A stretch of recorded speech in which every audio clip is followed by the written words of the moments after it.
अभी लगता है जैसे कल ही की बात हो, जब कार्तिकेय कुणाल आंगन में खेल रहे हो, स्कूल जा रहे हो और धमा चौकड़ी मचा रहे हो। पर आज बच्चे सचमुच में बड़े हो गए, जिम्मेदार हो गए और समझदार हो गए। मुझे ये कहते हुए गर्व होता है वह अपने पिता के महान संस्कारों से संस्कारित हुए और उनकी सीखों को भी जीवन में उतारा है। सभी की चिंता करना, सबको साथ लेकर चलना, सबको खुश रखना दोनों बच्चों के स्वभाव में है। मुझे याद है जब मेरे दोनों बेटे छोटे छोटे थे, तब उनकी छोटी सी मुस्कान ने मेरे दिल की गहराइयों को छुआ था। उनकी नन्ही नन्ही गलतियां, उनके मासूम चेहरे, उनका भोलापन मुझे दुनिया के सबसे प्यारे क्षणों का एहसास कराती थी।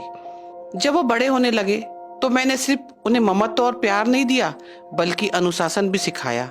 उसे ये समझाया जीवन में समर्पण, मेहनत और ईमानदारी से ही सफलता मिलती है। आज जब वह विवाह के इस पवित्र बंधन में बनने जा रहे हैं, मुझे गर्व है कि मैंने अपने बच्चों को एक अच्छे इंसान बनाने के लिए पूरी कोशिश की। एक माँ के लिए वो सबसे खास पल होता है जब बेटे के सिर पे सेहरा सजता है, घर में बहू के रूप में लक्ष्मी आती है। मेरे लिए तो ये दोगुनी खुशी है जब मेरी दोनों बेटियां साथ घर आ रही है। आज अपने प्यारे बेटे कुणाल को एक नई शुरुआत करते हुए देखकर मैं बहुत भावुक हूँ। खुशी के अवसर पर पधारे आप सभी का मैं स्वागत करती हूँ। आप सबने हमारी खुशियों में शामिल होकर के इस यादगार अवसर को और भी खास बना दिया। अमानत और रिद्धि के रूप में शिव साधना की बगिया के दो प्यारे फूल आ रहे हैं। पहली बेटी रिद्धि और फिर देव सेना के रूप में अमानत के आने से हमारा शिव परिवार पूरा हो गया। असल में ये हमारी बहुएं नहीं, हमारे घर की लाडली बेटियां हैं।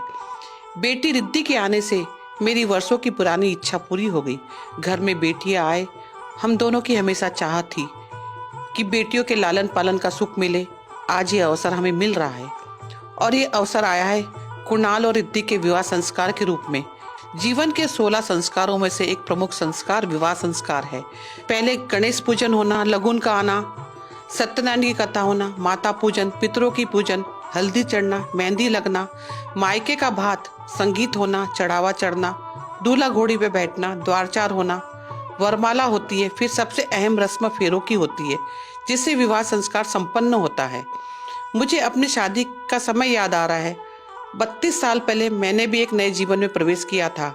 आज जब अपने प्यारे बेटे कुणाल को इस बंधन में बनते देख रही हूँ, तो हर माँ की तरह मेरी भी यही ख्वाहिश है कि हमेशा खुश रहे और अपने जीवन साथी के साथ आगे बढ़ते रहे। पवित्र फेरों के पहले दूल्हा दुल्हन का गठबंधन होता है। उसमें 5 चीजें रखी जाती है: सिक्का, पुष्प, हल्दी, तुरवा और अक्षत, जिसका अपना अलग अलग महत्व है। वर वधु अग्नि देवता को साक्षी मानकर 7 फेरे लेते हैं। वेदों में इसे सप्तपदी कहा गया है। पहले 4 फेरों में वधु आगे होती है, जो धर्म, अर्थ और काम और मोक्ष का प्रतीक है, और 3 फेरों में वर आगे रहता है। पहला फेरा अन्न की वृद्धि के लिए, दूसरा फेरा शारीरिक और मानसिक बल की वृद्धि के लिए, तीसरा फेरा धन वृद्धि के लिए और चौथा फेरा सुख समृद्धि के लिए। 5वां फेरा कर्तव्य पालन के लिए, 6वां फेरा ऋतुचर्या के लिए, 7वां फेरा पत्नी को अनुगामिनी मित्रतापूर्ण व्यवहार के लिए उठाया जाता है। बेटा कुणाल व रिद्धि अपने मन में इन वचनों को और अपने कर्तव्यों को धारण करते हुए आगे बढ़े। उनका दाम्पत्य जीवन सुखमय और समृद्ध हो। प्रत्येक कदम पर एक दूसरे के साथ मजबूती से खड़े रहे, यही मेरा आशीर्वाद है।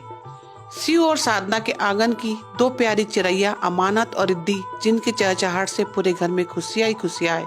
चारों ओर आनंद ही आनंद, सब तरफ त्योहार जैसा उत्साह है।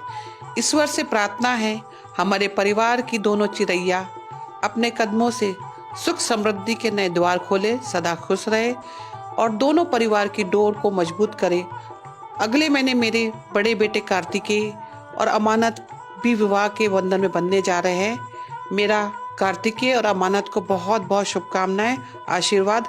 सदा खुश रहो मेरे बच्चों।